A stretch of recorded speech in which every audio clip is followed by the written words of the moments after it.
Hello everyone, আসসালামু আলাইকুম। কেমন আছেন আপনারা সবাই? আশা করি ভালো আছেন। আল্লাহর রহমতে এবং আপনাদের দোয়ায় আমিও অনেক ভালো আছি। আজ আমি দেখাবো আমার উঠান বাগানে কি কি চারা গাছ লাগানো আছে। প্রথমেই দেখতে পাচ্ছেন আমার উঠান বাগানে অনেক বড় একটি জবা ফুলের গাছ লাগানো আছে। তার সাথে দেখতে পাচ্ছেন একটি পান গাছও আছে। আমি শুনেছি যে পান গাছ নাকি সব সময় আম গাছের সাথে মানায়।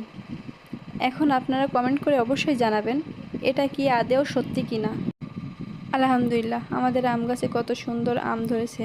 আমগুলোর সাইজ দেখুন কত সুন্দর। তার সাথে আছে কিছু পুঁই শাক। দেখতে পাচ্ছেন কত সুন্দর পুঁই শাকের চারাগুলো হয়েছে। আমাদের বাজার থেকে কিছু কিনে খাওয়া লাগে না, আমাদের বাসায় সব কিছু লাগানো হয়। এবছর আমরা কিছু করলা গাছ লাগাইছিলাম, এখানে ফুলও এসেছে। দেখতে পাচ্ছেন ছোট ছোট কিছু ফলও দেখা যাচ্ছে।